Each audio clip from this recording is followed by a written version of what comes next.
സ്നേഹമുള്ളവരെ, ആഗോള സഭ 50 നോയമ്പ് ആരംഭിച്ചു കഴിഞ്ഞു.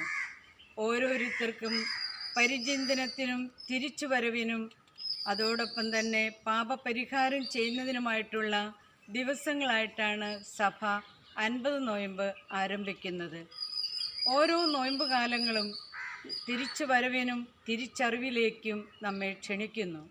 നമ്മുടെ ജീവിതത്തിൽ വന്നുപോയിട്ടുള്ള പാകപ്പിഴകൾ തിരുത്തി എത്രയും വേഗം നഷ്ടപ്പെട്ടു പോയ ദൈവിക സാന്നിധ്യത്തിലേക്ക് തിരിച്ചു വരുവാനുള്ള ആഹ്വാനമാണ് നോമ്പുകാലം കൊണ്ട് സഭ ഉദ്ദേശിക്കുന്നത്. അതോടൊപ്പം തന്നെ ഓരോ നോമ്പുകാലവും തിരിച്ചു നടത്തത്തിൻ്റെയും തിരിച്ചു പോകലിൻ്റെയും ആഹ്വാനം.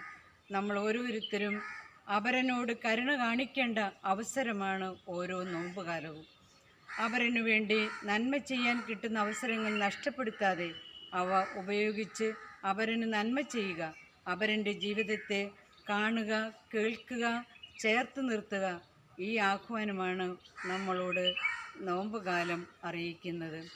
നമുക്കറിയാം, സാർവത്രിക സഭ നോമ്പുകാലം ആചരിക്കുമ്പോൾ നമ്മളോട് പറയുന്ന മറ്റൊരു കാര്യമാണ് ഇത്.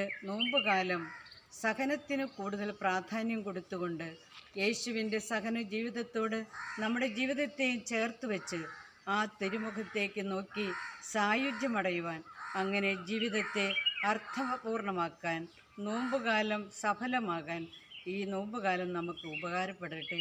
ഇതാണ് ഓരോ ക്രൈസ്തവൻ്റെയും റോള് എന്ന് സഭ നമ്മെ അനുസ്മരിപ്പിക്കുന്ന സുന്ദര കാലഘട്ടമാണ് ഓരോ നോമ്പുകാലങ്ങളും.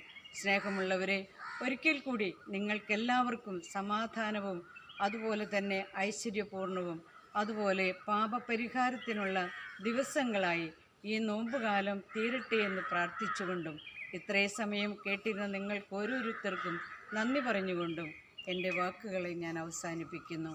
നന്ദി.